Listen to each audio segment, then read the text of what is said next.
Hey everyone, Judicial Watch President Tom Fitton here with our weekly update on social media. Thank you as always for joining us this week.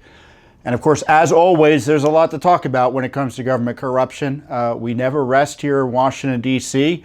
at Judicial Watch and across the nation because government corruption just continues and festers and never takes a holiday.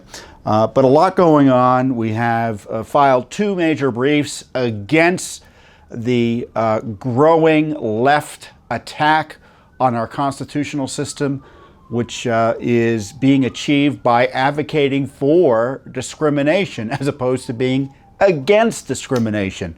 So I'll talk about two big cases in that regard, plus a major lawsuit we filed on the worst corruption scandal in American history still, which is the Obama-Biden administration deep state spy attack on President Trump. A lot to talk about there, and I will update you on the latest cover-ups by the FBI and the effort to hold Director Wray accountable by the Senate. Or is it really an effort to hold Wray accountable, or is it all just theater? Maybe I'll just start with that. I talked to you last week about how Senator Grassley, the senior Republican senator from Iowa, had uncovered two whistleblowers, or at least a number of whistleblowers at the FBI, who exposed that the FBI again was protecting Hunter Biden, again was protecting Joe Biden by trying to minimize, hide, and thwart investigations into Biden's essentially racketeering operation, or the Biden's racketeering operation, as disclosed in large measure through the laptop. And all of this was going on, again, just a month or two before 2020, coinciding with other efforts in Congress by people like Adam Schiff and in big tech to suppress information about the laptop that was first disclosed in the New York Post. So Grassley blew the whistle on that. And Director Wray, the FBI director who was appointed by President Trump after he fired the corrupt FBI director, James Comey, testified before the Senate Judiciary Committee. And he testified as he typically testifies, saying that he's troubled by some information while committing really to no strong action to uphold the rule of law, excusing or suggesting that he's not in a position to comment on the issues that are put before him. So it was a hearing about nothing, practically speaking, unfortunately. And if there was, it wouldn't bother me so much if the Senate or Congress generally would actually hold the FBI accountable after the hearings. I recognize a hearing process is an imperfect way of holding someone accountable. Director Wray isn't a dumb bunny. He knows how to handle himself under adverse questioning. Most lawyers do. Frankly, most adults do. It's just instinctive. And so it's not surprising that he essentially skates through most of these hearings. The frustration is that despite all the evidence of corruption, nothing changes. The Senate continues to fund the FBI fully, continues to fund the Justice Department fully, and continues to, and certainly the House does as well. And if I were running the Senate, or if I were running the House, or if I were president, and I saw this corruption, which is part of the corruption that was targeting Trump, protecting Clinton as well. So when you're talking about the FBI and the DOJ protecting Biden, you have to remember they were also protecting Hillary, and they were targeting Trump improperly. So it's massive corruption, and it shows that the FBI and the Justice Department can't be trusted with politically sensitive investigations because they're partisan and ideological.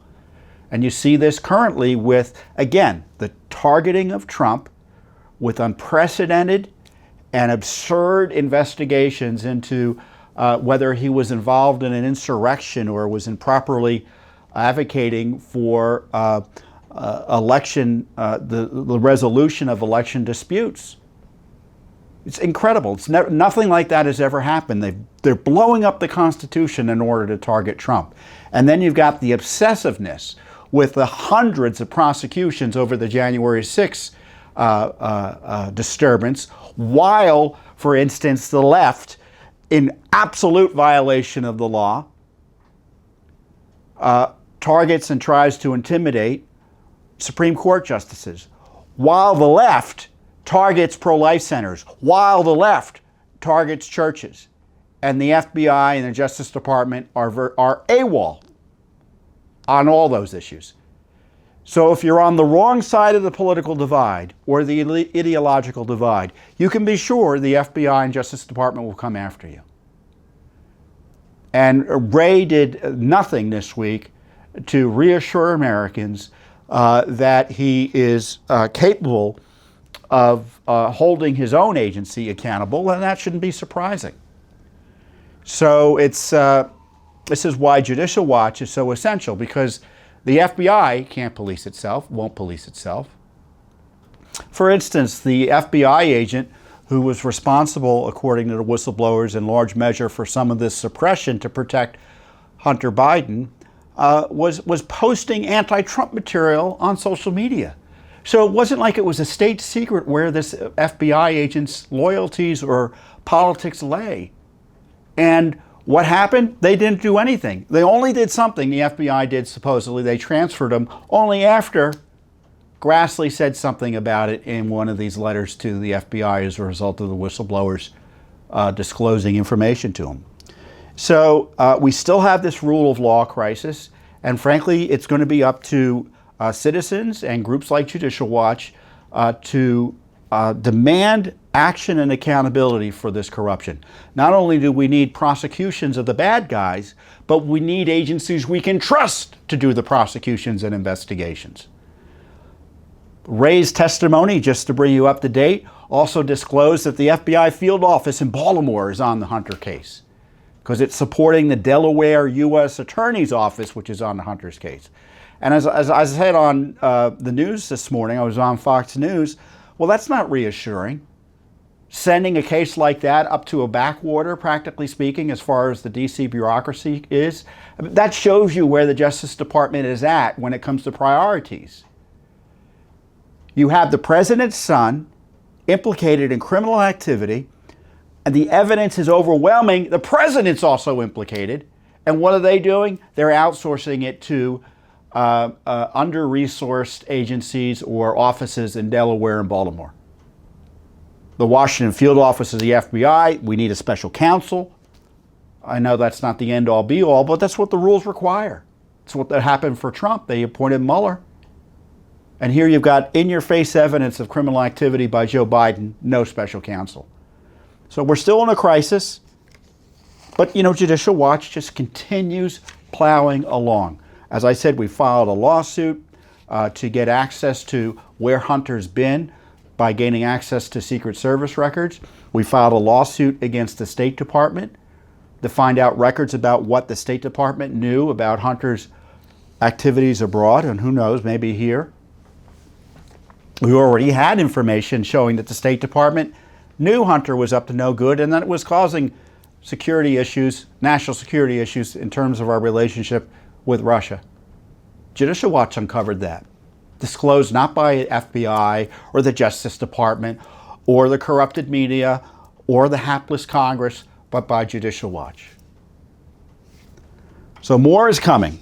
And to that end, and on a related matter, we are again going after the Biden Justice Department over illegal secrecy designed to protect the Justice Department and the Hillary gang, the Obama gang, and frankly, as I said, the Biden gang, from accountability for their misconduct. As he was leaving office, shortly before he left office, President Trump authorized the declassification and the release of key documents about the illicit spy operation against Trump and his associates. And those documents have yet to be released by the Biden Justice Department, even though they were specifically authorized for release. And we just sued for them. We filed for lawsuits related to the declassification order and release order by President Trump for certain records related to Crossfire Hurricane, which is the technical term, the term I think that corrupt FBI agent Peter Strzok came up with.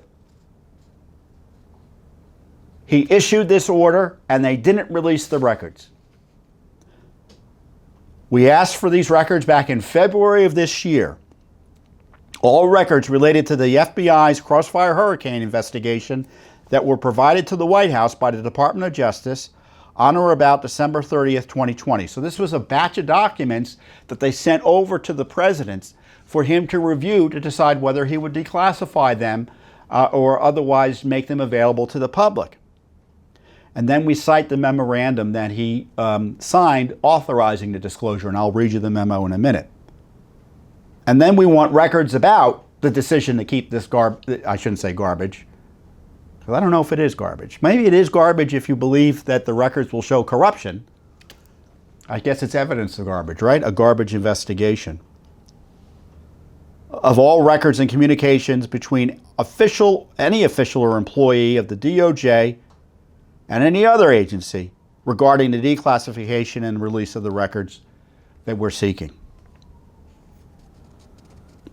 So he signed the memo just 2 days before he left, I believe on January 19th, 2021.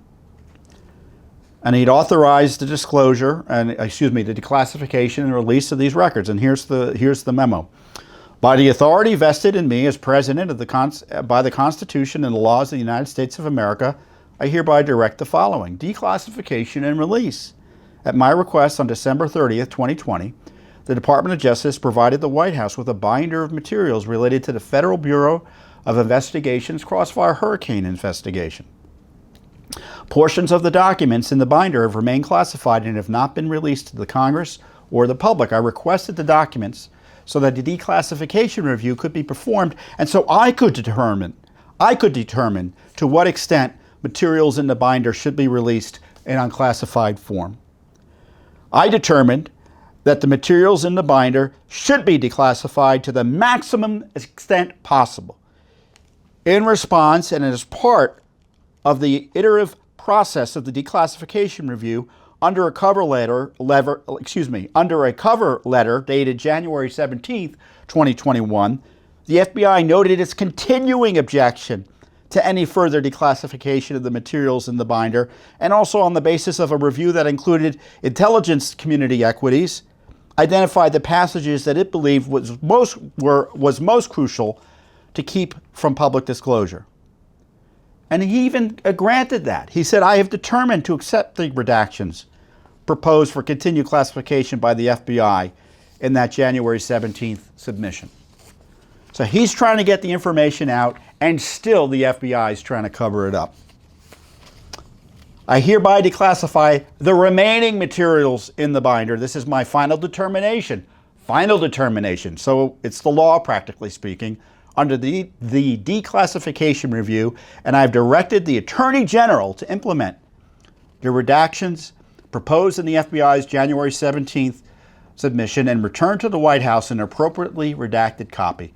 My decision to declassify materials within the binder is subject to the limits identified above and does not extend to materials that must be protected from disclosure pursuant to the orders of the Foreign Intelligence Surveillance Court, and does not require the disclosure of certain personally identify information or any other materials that must be protected from disclosure under applicable law. Accordingly, at my direction, the Attorney General has conducted an appropriate review to ensure that materials provided in the binder may be disclosed by the White House in accordance with applicable law.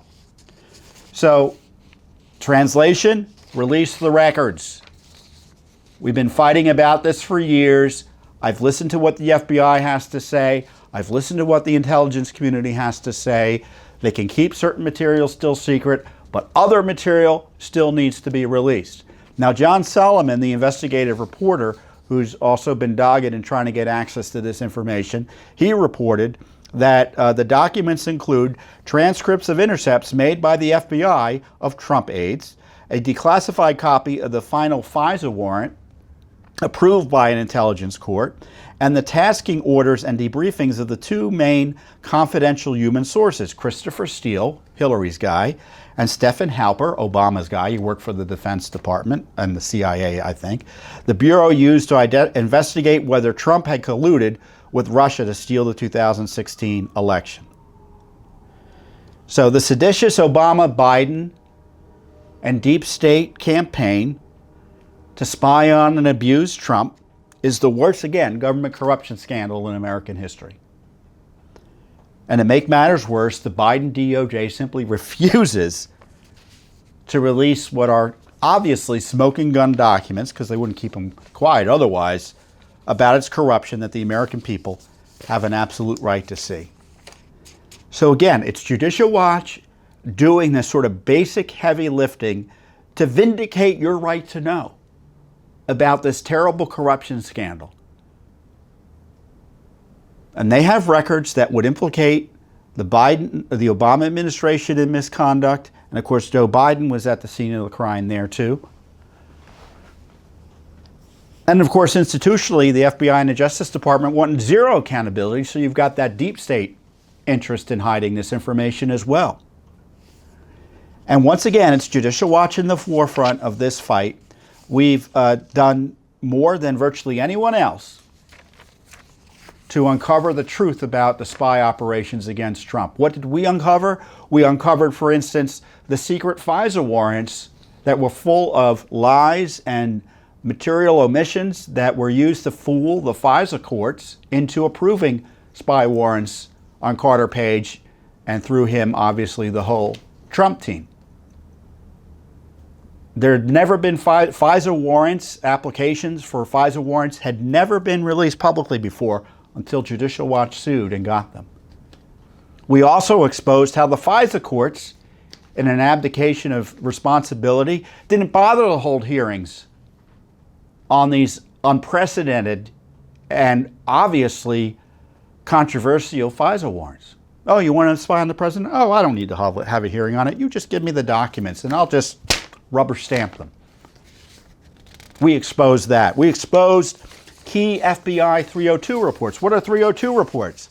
Well, the FBI has this scam where they send agents to meet with you and they don't record what you say. What they do is they take notes and they go back and write a report, who knows when, after the fact, and that report is the official government document about what you said. Does that sound legit to you? It doesn't sound legit to me, but it's what they've been doing for years, and it's the records that we rely on in trying to gain access or figure out what they've been up to. And they've had these FBI 302 reports about Christopher Steele, about Bruce Orr, the DOJ official whose wife worked with Christopher Steele and for the Clinton operation, who practically speaking had a desk at the Justice Department, our document disclosures have found. You know, when these documents showed that Bruce Orr and DOJ and FBI, they knew all about Christopher Steele in terms of where he was at, in terms of being an agent of Hillary. We also found that Christopher Steele was an FBI asset and was being paid by the FBI the same time he was being paid by Hillary Clinton's campaign. It was a joint operation to target Trump. Judicial Watch uncovered that. All sorts of other things. I could go on, but you get the point. Where's Durham on all this? AWOL, as far as I'm concerned. So you can tell I'm kind of ticked. I was laughing with my colleagues beforehand. I'm hungry, so I'm really angry. But I'm also outraged at the corruption that we're uncovering. So it's a double whammy there. I'm outraged and hungry. But I'm also hungry for justice here. We need these documents. And so it's now been a year and a half, well over a year and a half, after Joe Biden came into the White House, and they've been sitting on these documents that President Trump, specifically under the powers of the presidency, authorized the release of. And again, it's up to little old Judicial Watch to go in and take on the FBI DOJ Leviathan in federal court. And thank God that we're in America still, because I know we complain, but we still have the rule of law in some measure, or in large measure, and they have to explain themselves now to a court as to why they're hiding this information from us. So no matter what, at least we're getting some accountability, and we're going to force some answers as to this cover-up. Thank God for Judicial Watch. That's all I can say. On top of that, we've got this other crisis, and I've talked about it before, which is the left's attack, long-standing attack on the rule of law when it comes to the equal protection of the law. The left likes to pretend they're against discrimination. In fact, they embrace discrimination. They love it. The left likes to think they're against systematic racism or systemic racism, and they smear all of America saying they're systemic racist, when in fact the only systemic racism that I'm aware of in the American system is in the college admissions programs that have been blessed, unfortunately, by courts that grant special preference to people based on race, an absolute violation of the Constitution and civil rights laws. And the fact that we're still fighting about this in the year 2022 tells you just how decrepit the left is on the morality and the constitutionality of discrimination that they pretend they're against when in fact they advocate for. And the biggest case in that regard is going to be held, I shouldn't say the biggest case, a major case potentially on the order of, it's so significant that it may actually overturn this whole racialism in admissions at the college level, is coming up and will be considered by the Supreme Court this term, or I should say next term in October, when they will hear two cases concerning racial admission policies at the Harvard and the University of North Carolina. And Judicial Watch has been filing amicus briefs trying to get the court to take these cases, and finally they did. We filed another amicus brief advocating for the rule of law here and against the left's racial quota system, essentially, that is ruining higher education. And Judicial Watch highlighted, and this is something that the court itself has to grapple with, just as it grappled with the outrageous Roe decision, there have been decisions by the Supreme Court that have outrageously pretended that discrimination is okay if it's for diversity's sake. And I encourage you to read our briefs here, because they go through to this decision, or go back to this decision, the Bakke decision, B-A-K-K-E, that just kind of threw everything up in the air. And since then, the Supreme Court and lower courts, I think it's 26 cases we go through, have tried to grapple with the inherent contradiction of the Supreme Court trying to mesh the prohibitions on racial discrimination in the Equal Protection Clause of the Constitution and the various civil rights statutes with the fact that colleges and other places were just radically opposing them and ignoring them by saying that race counts and should be taken into account when considering someone for admission. And if you're the wrong race, in the case of Harvard, Students for Fair Admission were highlighting the targeting of Asian Americans and Asians. You got the short end of the stick. So when the left says they support minorities, they don't. They don't support minorities. They support some minorities sometimes and discriminate and are happy to have processes and procedures that discriminate against other minorities. Depends on what's happening to who and when. And of course, this pernicious racialism, it's part of this critical race theory approach that, again, that America is flawed because it's fundamentally racist. It's a Marxist attack on our system. And they pretend it can be fixed by racism and promotion of racism, treating people according to race as opposed to according to merit. And we saw this, and I encourage you to read the brief because we go through and expose the Supreme Court's enabling of this racialism. But we highlight how it's spread, and it's spread, critical race theory and all of that.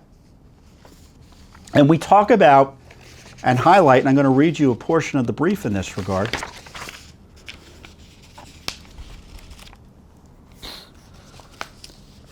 The fact that it's spreading to all areas of government. If this court fails to reverse the Bakke line of cases I've talked about, the pro-discrimination line of cases, their flawed reasoning will corrupt the race-neutral application of the law in other areas.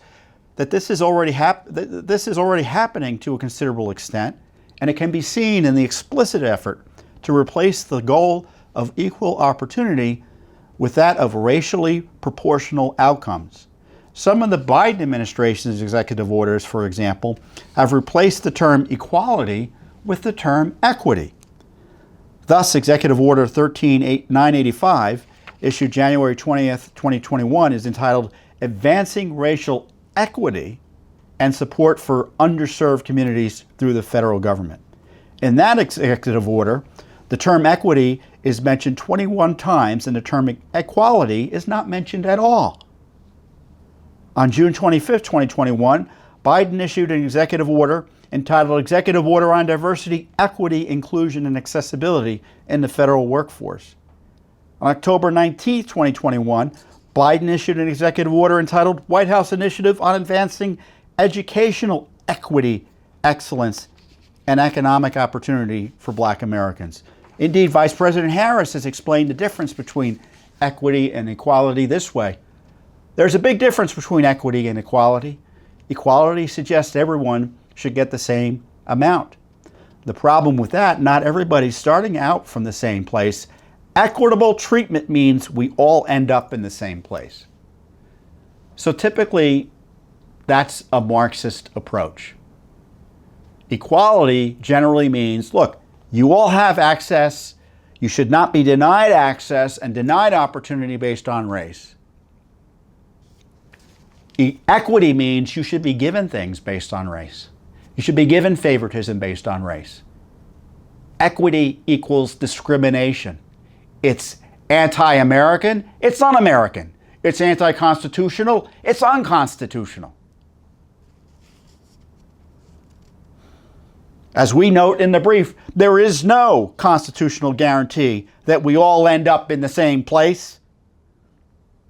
These statements that we go through reveal a distorted view of the Equal Protection Clause that would guarantee racially proportionate outcomes under the name of equity, but not the equality of opportunity the Equal Protection Clause is always guaranteed. These are more than mere words or theories. Racial preferences have increasingly become incorporated in real-world governmental decisions and policies. So these aren't just executive orders.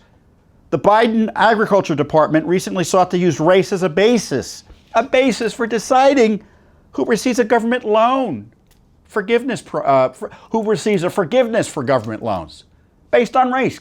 Completely outrageous. I think that was thrown out on the basis of the fact it was racist and discriminatory. New York issued guidelines identifying criteria to govern which COVID-19 patients are eligible to receive life-saving monoclonal antibodies and therapeutics. The criteria included that the patient be a person of color or Hispanic ethnicity. So access to life-saving medical treatment based on your race? Yeah, and then we go on to say that this racialism is so destructive of the American way of life and so divisive.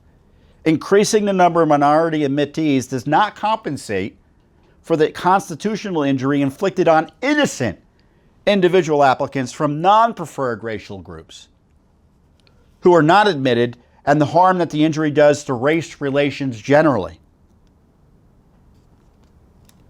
Legalizing the use of race in deciding who is admitted to schools of higher learning has caused enormous conflict in our society, including among even members of the Supreme Court. Justice Thomas' concern about the creation of racial resentment caused by race preferential admissions programs echoes the first Justice Harlan's concern about the seeds of race hatred being planted under the sanction of law by the segregated seating practices at issue in Plessy. So Plessy versus Ferguson is the infamous Supreme Court decision that blessed segregation. And now we have these modern Supreme Court line of cases that also bless racial discrimination by the government and its agents, namely higher education. Justice Thomas and Justice Harlan understand that non-preferred applicants become resentful when they learn that they were discriminated against. By prohibiting racial discrimination, the Equal Protection Clause reduces race-based discord and engenders unity. Our Constitution, when followed, everyone, remember, engenders unity. That's why the left hates the Constitution. They want disunity. They want to destroy and divide America. So when the Equal Protection Clause is interpreted to allow racial discrimination, I would say misinterpreted, the lawyers don't run the briefs by me before they file them typically.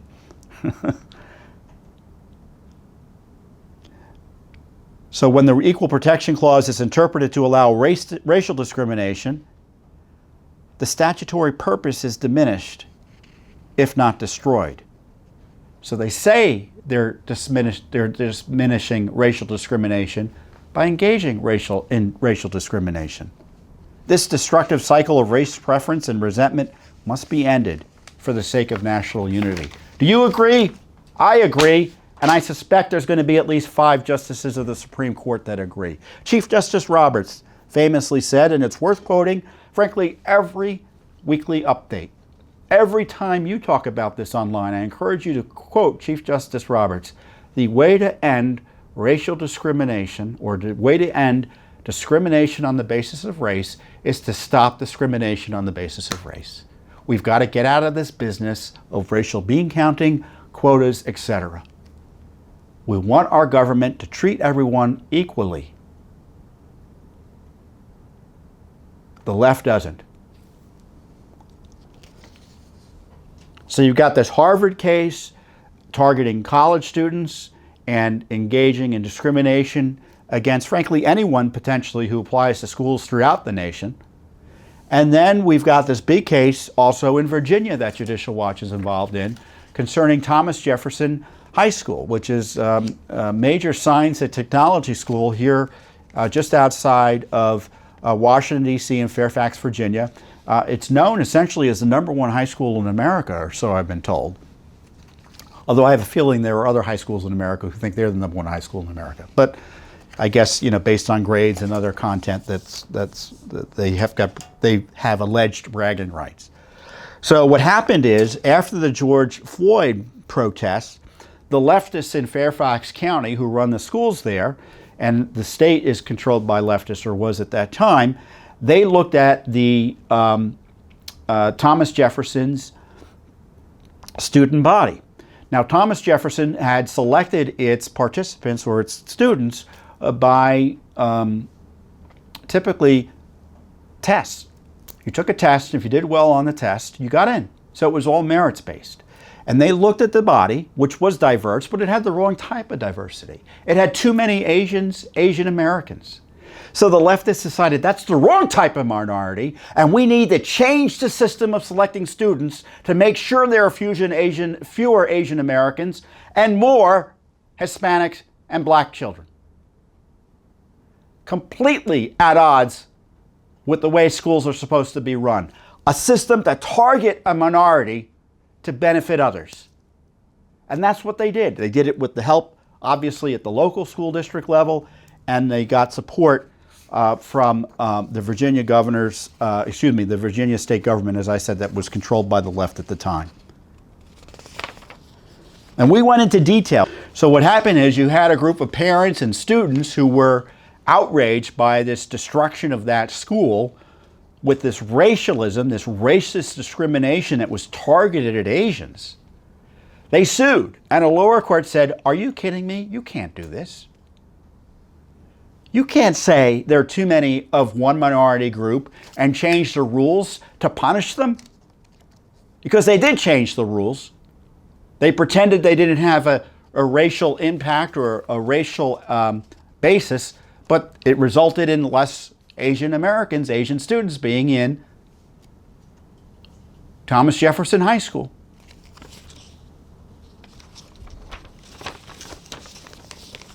And we filed an amicus brief. So they won at the lower court. The leftists running Fairfax have appealed, so it's now before the Fourth Circuit Court of Appeals. just so you know, I know sometimes I presume everyone knows how our federal court system works, and it's complicated, and I'll explain. So if you have a federal court case, you typically bring it at the district court level, which is the first rung on the ladder, and those are just regular judges who are appointed by the president, and they sit and they handle cases individually. Now, if you get an adverse ruling and it's appropriate to appeal, then you appeal it to what is called the circuit courts, the appellate courts. And our court system at the federal level is divided into circuits. So if you live in Virginia and Maryland, you're part of the Fourth Circuit. The District of Columbia has its own circuit, which is the powerful DC Circuit. Up in New York, you're part of the Second Circuit. I think up in northeastern New England, that's the First Circuit. 6 circuits in the Midwest. What's down Texas is the Fifth Circuit. California and Company is the Ninth Circuit. Giant circuit's too big. So you get the point. So all those, that's called the appellate courts. So the Fourth Circuit, which is generally controlled by the left, I don't know what the panel is here, is now considering this nakedly racist program to punish Asian students for being successful.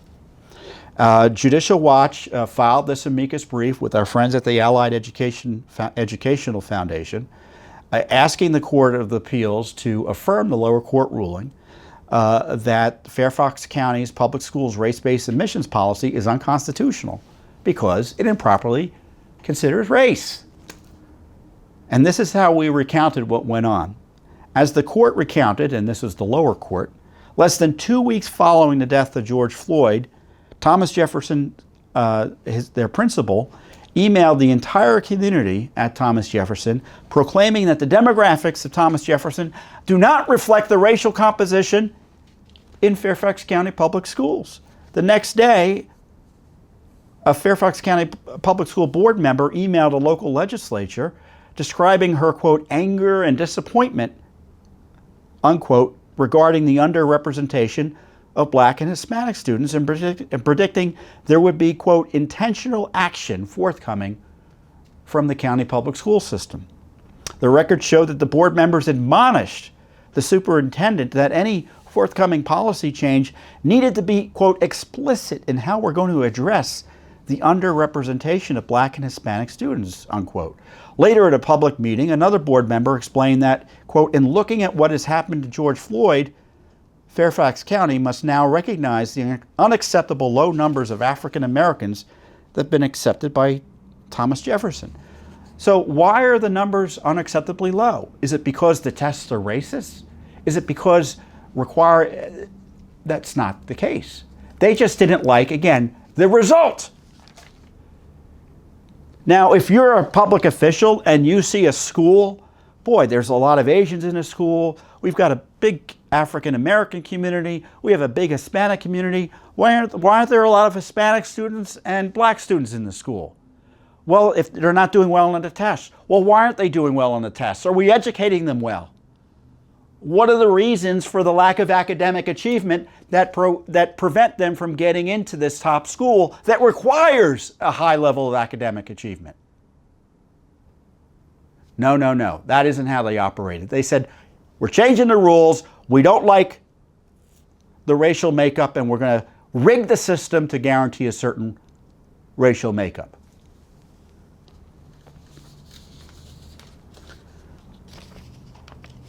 You sometimes hear disparate impact, and you should be suspicious sometimes, because sometimes there are rules that are straightforward and neutral that have, quote, what the left would call disparate impact and should be questioned, even though they were just straightforward neutral rules.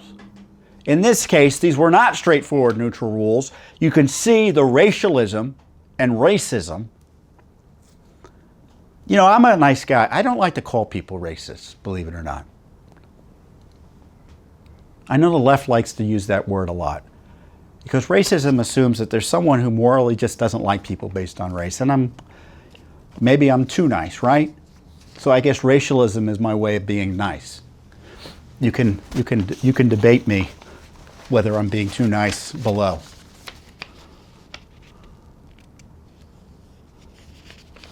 So we're asking the court to say, no, you can't, as the lower court said, you can't use this unconstitutional scheme to limit Asian enrollment in the nation's top high school.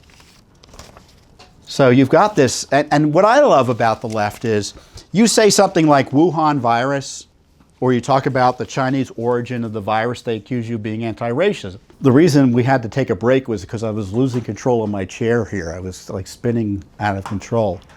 But the reason, what I find very interesting about the left's hypocrisy here, and I shouldn't, the left obviously is full of hypocrisy, but they don't care because it's all power politics to them. So what may be hypocrisy to us, to me is a feature of, to them is probably a feature of their approach. So if you talk about the Wuhan virus or raise issues that the virus came from China, they accuse you of being anti-Asian even though you're just being factual. The same group, the same ideological cohort is happy to discriminate against Asians because they're Asians. Too many Asians in a high school. Let's get them out. That is still going on in modern day America. And it's going on because the left has decided that discrimination is to be embraced to advance their revolutionary Marxist agenda. Let me be blunt. You see this with college admissions, as we're talking about, with high schools. I've talked about the critical race theory attacks on America at our service academies like West Point.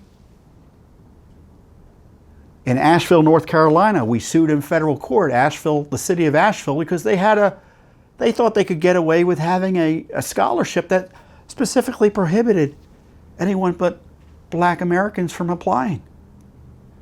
In California, we beat back California that was specifically mandating quotas based on race and sex and ethnicity and LGBTQ status. 2 big lawsuits, 2 big wins for the rule of law against the left that wanted to blow up the rule of law.